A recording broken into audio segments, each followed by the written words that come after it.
aujourd'hui, c'est notre 36e lancement de la campagne Centraide au niveau régional. Ce matin, on a fait le lancement du côté du Saguenay. Cet après-midi, on est avec vous pour le lancement au niveau du lac Saint-Jean. Merci beaucoup d'être présents. Merci aussi de nous permettre d'informer nos partenaires, nos donateurs, nos organismes, nos bénévoles, la communauté, des différents secteurs du lac Saint-Jean aussi sur ce qui se passe et sur tout le déploiement de la campagne. Alors, cet après-midi, je suis accompagné de M. Dominique Bouchard, qui est notre président. Pour une deuxième année, M. Bouchard a accepté de prendre le mandat à la présidence de la campagne.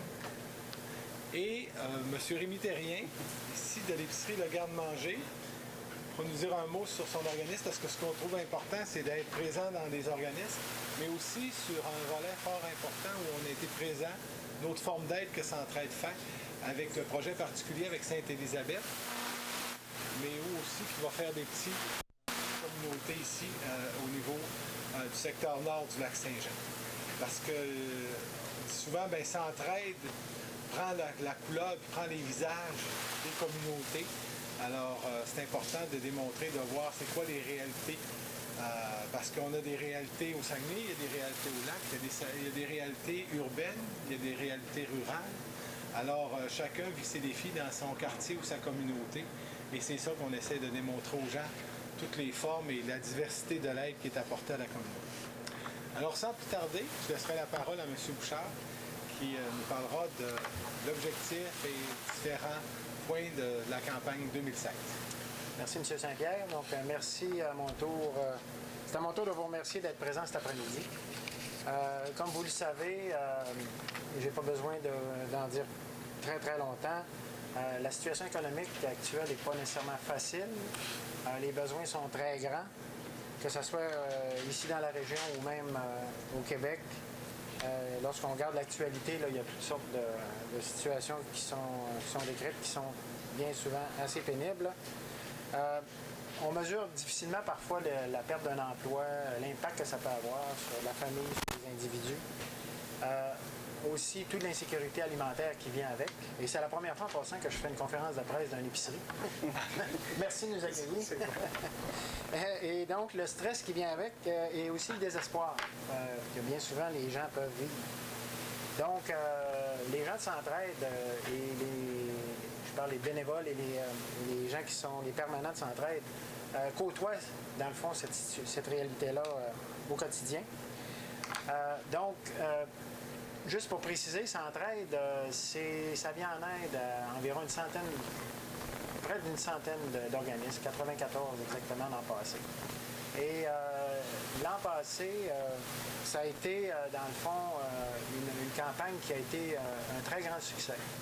Nous avons battu des records en termes de campagne de levée de fonds. Et ça a été réalisé, dans le fond, au bénéfice des organismes qui sont supportés par Centraide dans toutes les sphères de la société. Et pour justement réaliser cette campagne-là, nous avons un cabinet de campagne qui est composé de 21 personnes, des gens connus dans la région, qui ont décidé de mettre leur réseau à profit, leur notoriété au profit de l'organisation. On a 4 nouvelles personnes qui sont avec nous également. J'ai oublié de mentionner aussi que oui, il y a 94 organismes, mais ça touche environ 80 000 personnes de la région. Donc, 80 000 personnes de notre région qui font affaire ou qui reçoivent des services d'organismes qui sont subventionnés ou supportés par Centraide. C'est un nombre assez important et impressionnant. Et les gens, justement, qui sont dans le cabinet de campagne, leur rôle, c'est de nous permettre d'avoir accès aux dirigeants d'entreprise. Peu importe la grosseur de l'entreprise, que ce soit, par exemple, Produits Résolus ici, ou que ce soit des organisations fédérales, provinciales, ou des PME de la région. Donc, ces gens-là nous permettent d'avoir un premier contact et de pouvoir avoir une rencontre avec les dirigeants. Parce qu'on croit, lorsque les dirigeants sont engagés et supportent la cause, c'est plus facile ensuite de mettre en place une campagne dans le milieu de travail. Donc, il y en a beaucoup actuellement qui ont cours et on veut les multiplier. L'an passé, nous avons réalisé 75 visites de cette nature-là. Donc, on a visité 75 entreprises avec M. Saint-Pierre et son équipe. Cette année, nous en avons une quarantaine de planifiés à date et on vise à battre le nombre de l'an passé. Pourquoi on mise là-dessus? Je vous l'ai mentionné tantôt, c'est vraiment le leadership des dirigeants. Ensuite, on compte sur eux pour mettre en place ces campagnes-là dans le milieu de travail. Avant de parler de l'objectif, je rappelle aussi un autre élément important de la campagne qui est le cercle des grands donateurs. Donc, ça représente 20 du total des montants recueillis. Ces grands donateurs-là, c'est des gens qui ont pris la décision de donner plus de 500 $ sur une base annuelle, donc environ une dizaine de dollars par semaine. Ces gens-là sont au nombre de 408 personnes actuellement de la région qui ont décidé de donner plus de 500 $. À ces gens-là, ces généreux donateurs-là aussi s'ajoutent 3 organisations qui sont Industrielle Alliance, Nolicam ainsi que Immanence IDC. 3 organisations qui ont décidé de donner 10 000 $ chacun, donc un total de 30 000 $. Et ça permet de jumeler un montant équivalent à un premier don. Par exemple, quelqu'un va donner 1 000 $ pour la première fois à Centraide. On va aller piger 1 000 $ dans ce fonds-là pour jumeler le don. Donc, quelqu'un donne 1 000 $, Centraide reçoit 2 000 $. Et bien souvent, il y a des entreprises qui jumellent le don. Donc, c'est une pierre 3 coups. Quelqu'un donne 1 000 $ pour la première fois, Centraide reçoit 3 000 $. Donc, l'individu, le fonds dont je viens de parler et l'entreprise qui viennent jumeler le don. Donc, c'est une formule gagnante qui a démontré toute son efficacité jusqu'à maintenant et qu'on répète encore cette année. Donc, évidemment, je ne vais pas vous laisser languir plus longtemps. En termes d'objectifs, l'an passé, nous avons réalisé 1 965 000 $. Ça a été un record. L'objectif l'an passé était 1 850 000 $. Cette année, nous avons décidé de mettre un objectif agressif, mais qu'on veut dépasser de 1 950 000 $. Donc, le cabinet de campagne, les 21 personnes dont je vous ai parlé tout à l'heure, sont très actifs actuellement et ça va bien. On a près de 300 000 $, plus de 300 000 $, je devrais dire, de ramasser jusqu'à maintenant. Et on est en pleine campagne là, dans les différentes organisations, institutions et PME de la région actuellement. Donc le coup de départ est lancé officiellement aujourd'hui et on vise non pas à atteindre l'objectif, mais à le dépasser, évidemment. Donc, moi, je suis confiant et je peux vous dire que le comité ou le cabinet de campagne, on s'est réunis ce matin et tout le monde est enthousiaste à l'idée de battre cet objectif-là de 1 950 000 $. Merci. Peut-être vous donner quelques autres chiffres aussi au niveau de la campagne l'an passé. On a connu pour les 4 MRC du Lac-Saint-Jean 227 588. Donc, c'est une augmentation de 6 000 $ par rapport à l'année antérieure. Donc, on a réussi à combler des pertes et on a réussi à aller chercher de l'argent neuf. Donc, ça a été très, très positif.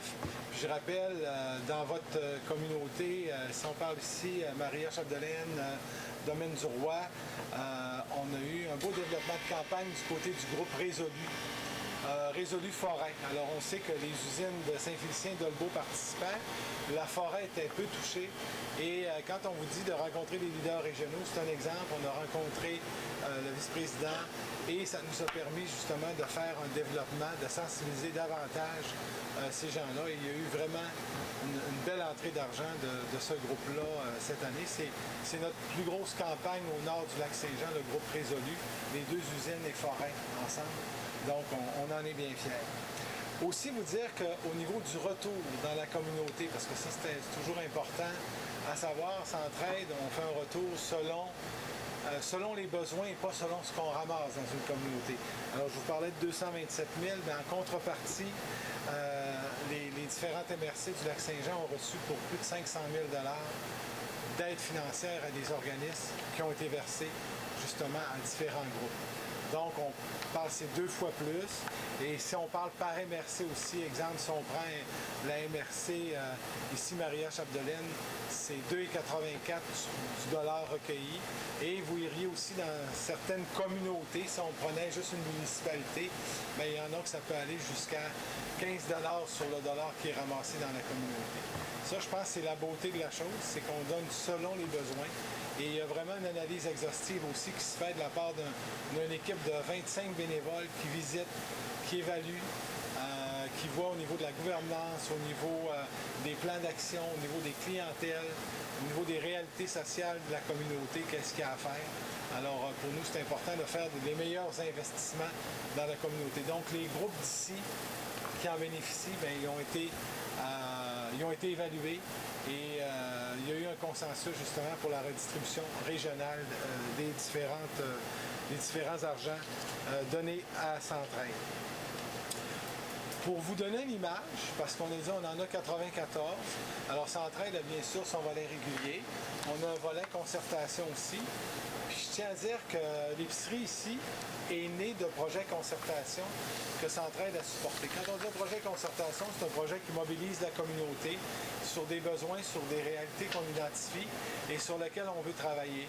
Des fois, il y a des initiatives qui sont prises et on n'a pas toute la structure voulue ou administrative ou numéro de charité ou tout ça. Alors, il faut essayer de faciliter justement le travail de ces gens-là et Centraide, par ce volet-là, assouplit un peu, je pense, ses règles en disant bien, c'est un montant qu'on donne qui est supervisé par un organisme qui est mandataire et qui permet justement de développer des projets. Le garde-manger est né comme ça et actuellement, le garde-manger a été parrainé. Maintenant, c'est le garde-manger qui parraine un projet du côté de Sainte-Élisabeth-de-Pau. Alors, j'inviterai M. Rémi Terrien, qui est coordonnateur ici de l'organisme, à nous présenter justement ce projet. M. Terrien? Approchez-vous du micro. Bonjour, ça me fait plaisir de vous recevoir dans notre belle épicerie. Alors, effectivement, cette année, il y a un groupe de citoyens de la municipalité de Sainte-Élisabeth-de-Pau qui a décidé de se prendre en main. Sainte-Élisabeth-de-Pau, c'est un secteur qui est dévitalisé depuis quelques années. Il y a une partie de la population qui a quitté les lieux. Puis il n'y a plus de services de base. Avant Sainte-Élisabeth-de-Pau, il y avait une école, il y avait un dépanneur, il y avait une station-service, il y avait même un bar hôtelier. Aujourd'hui, il n'y a vraiment plus rien. C'est ce qu'on appelle un désert alimentaire. Puis le comité citoyen a pris en main la situation et puis ils ont monté le projet des comptoirs solidaires en partenariat avec le garde-manger. Le fait de pouvoir être accompagné là-dedans par Centraide, ça a donné une grande crédibilité au projet, ce qui a aidé le comité à aller chercher beaucoup d'appui dans sa communauté, dans la communauté aussi qui est voisine, qui est le Lac-Noir, et puis de financer finalement une rénovation majeure de leur centre communautaire pour installer le comptoir solidaire qui va être à l'intérieur du centre communautaire.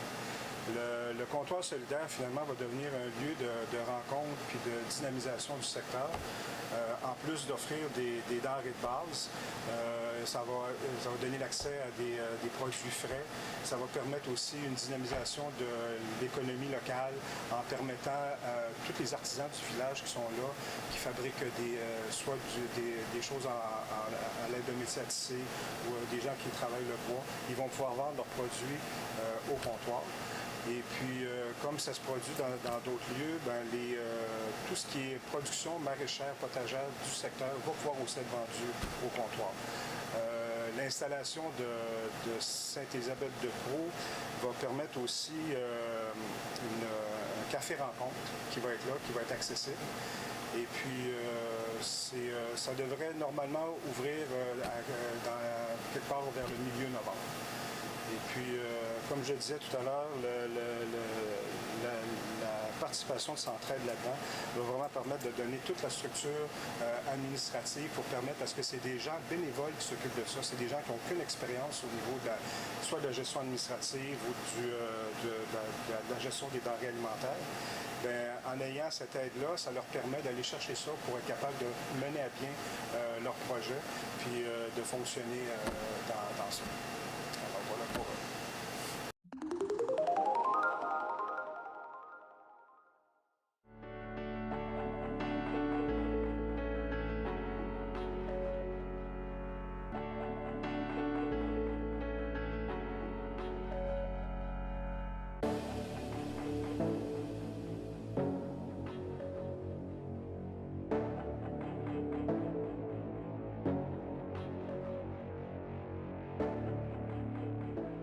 projet du réaménagement de l'urgence de l'hôpital d'Alma, on l'attend depuis 15 ans. Il faut savoir que dans la région de Saguenay-Lac-Saint-Jean, l'ensemble des urgences ont été revisitées depuis les années 80 et il restait la nôtre. L'augmentation de la clientèle, mais aussi la mise aux normes, en fait, des espaces faisait en sorte qu'avec l'urgence qu'on a actuellement, c'était bien difficile d'y arriver. On parle à peu près de 26 000 visites à l'urgence annuellement, alors ça fait beaucoup de monde.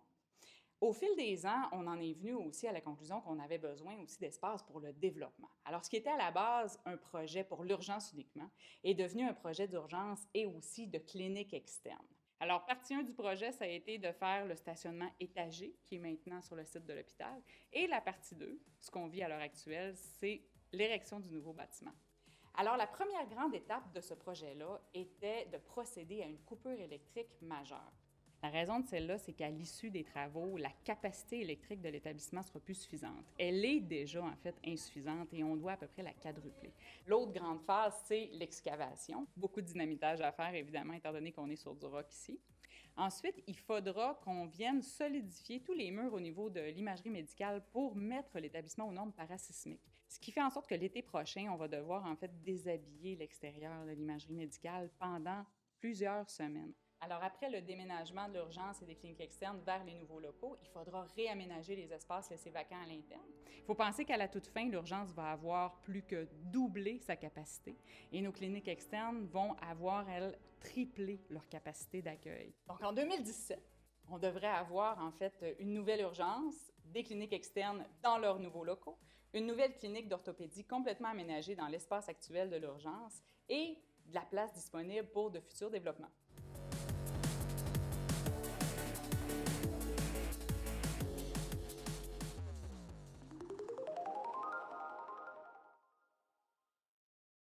Il est recommandé de consommer 7 portions de fruits et légumes 7 jours sur 7 pour les femmes et 8 portions pour les hommes. Et une portion, c'est par exemple une quantité de légumes crus en feuilles de la grosseur d'une balle de baseball. C'est un fruit de la grosseur d'une balle de tennis. C'est l'équivalent d'une rondelle de hockey de petits légumes ou de fruits frais ou surgelés et c'est 2 balles de golf de fruits séchés. Allez chercher tous les éléments nutritifs dont vous avez besoin. Mettez de la couleur dans vos assiettes. Au Saguenay-Lac-Saint-Jean, on est équipé pour la santé. L'aide de Centraide est capable de chiffrer, ça a été quoi? Pour le projet de 5 000 $. Projet concertation, c'est ça, c'est des projets 5 000 $ qui peuvent être renouvelables. Alors, si l'organisme a besoin, alors c'est pour donner un petit boost de départ là, pour permettre vraiment à l'organisation de se mettre sur pied. Pour le comptoir solidaire, ça a été amorcé cette année, c'est ça? Le comptoir de Sainte-Élisabeth? Oui, absolument, oui, c'est ça. Ils ont fait des gens qui sont là, c'est vraiment un groupe de bénévoles qui est très dynamique, qui ont fait du porte-à-porte, ils ont mobilisé toute une partie de la population. J'ai même un message ici de M. Gauthier, qui est le président du conseil, qui dit un grand merci à Centraide pour l'aide de ce projet-là, qui contribue à la revitalisation de Sainte-Élisabeth-de-Prou. Fait que les gens apprécient vraiment, parce qu'il ne faut pas se le cacher, le fait que Centraide arrive là-dedans, Centraide, ça a une notoriété, ça fait que les gens voient le sérieux de la démarche. Puis c'est ça qui mobilise les gens autour de ce projet-là. Puis ça nous a beaucoup touchés aussi parce que, vous savez, une réalité, quand on parle de sécurité alimentaire, en 2015-2016, c'est basique, là, de dire, il y avait parce que la réalité là-bas, c'est qu'à Sainte-Élisabeth, il y a des familles qui n'ont pas de voiture ou des personnes âgées qui sont là aussi, qui ne peuvent pas se déplacer, qui sont à 14 km d'ici. On parle, c'est vraiment la base, de dire, tu n'as pas d'alimentation, tu n'as pas accès. Alors, je pense que c'était de donner aussi l'accessibilité, c'est ça, à des denrées alimentaires à ces gens-là. C'est important, mais vous savez, tu dis ça à des gens des fois, puis quand tu as passé devant 3 épiceries, 2 dépanneurs le matin en te rendant au travail, tu ne penses pas à ces réalités-là. Mais c'est dans notre région que ça se passe. C'est pour ça que je vous dis, Centraide prend la couleur des milieux aussi. Parce que si on est au centre-ville de Jonquière ou de Chicoutimi, il y a des réalités qui sont là, qui sont bien présentes. Mais en milieu rural, il y a d'autres réalités aussi, qu'on soit à Petit-Saguenay, à Ferland-Boileau, à Saint-Eugène-Milo, à Sainte-Élisabeth-de-Prou, c'est d'être près de ces communautés-là, d'être à l'écoute des réalités qui se vivent. Alors nous, autant par nos bénévoles du conseil d'administration, du cabinet de campagne, nos organismes, On a plein de sentinelles sur le terrain qui nous disent, bien, puis de partenaires, parce que pour ce projet-là, on a parlé aux organismes communautaires, on a parlé aux gens du garde-manger. Les gens du centre de santé nous ont interpellés aussi en disant, bien, il y a quelque chose à faire, il faut supporter cette démarche-là. Alors ça nous rejoint. Ça fait que ça nous permet de vraiment connaître les réalités sociales, économiques et sociales de chacune de nos communautés. Ça, c'est bien important. Puis de donner des petits coups de main comme ça, bien, je pense, on dit changer des vies pour la vie, bien, je pense changer des vies sur notre thématique, bien, besoin de base, nourriture, d'avoir un toit, c'est des choses qui sont basiques. Puis après ça, bien, il y a toutes les autres problématiques que les gens vivent au niveau de la santé mentale, les personnes handicapées, les gens qui vivent un deuil, qui vivent une séparation. Alors, il y a une panoplie. Vous savez, on a été très présents aussi ici lorsque l'usine a fermé. Centraide, justement, à travailler beaucoup avec les gens du milieu. Ça fait que c'est ça qui donne la couleur.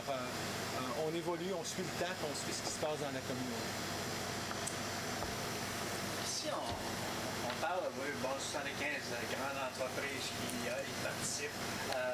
Si on regardait, est-ce qu'on a une donnée sur le nombre de donateurs? Je veux dire, dans la région? Oui, ça peut représenter combien? Environ 25 000. Environ 25 000. Et ça, écoutez, les données qu'on a, c'est, vous savez qu'il y a 60 de nos revenus qui proviennent des campagnes en milieu de travail. Ouais, alors ça, on a le nombre de travailleurs et les gens qui nous donnent par courrier. Alors ça, on est capable de faire.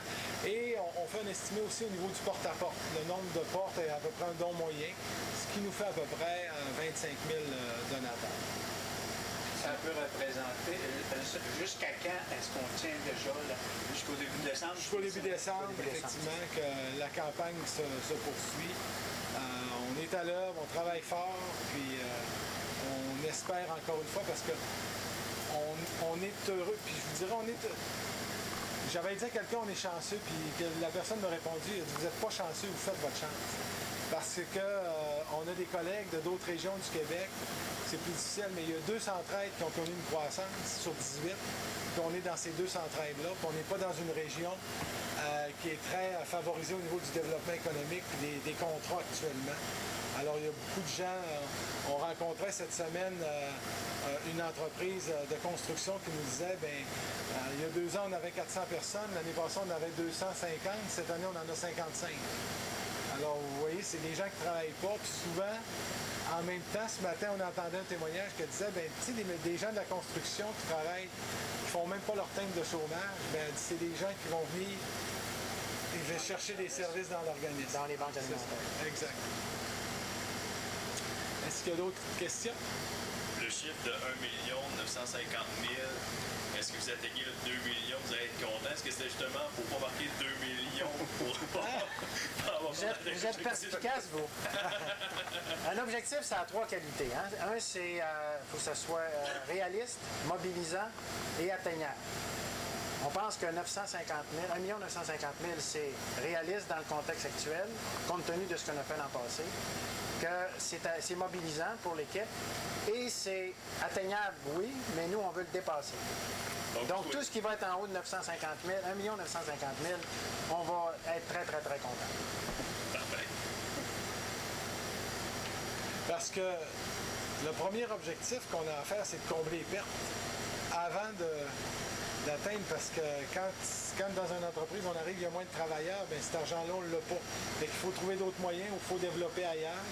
Alors, l'année passée, on a eu pour plus de 200 000 de pertes.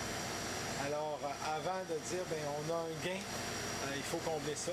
C'est pour ça, mais je pense que l'évaluation s'est faite par chacun des membres du cabinet, dans chacune des divisions, en regardant la réalité, en regardant c'est quoi les possibilités de développement et de consolidation qu'on peut faire. Et c'est le chiffre le plus réaliste. Puis le 2 millions, c'est sûr qu'on y rêve.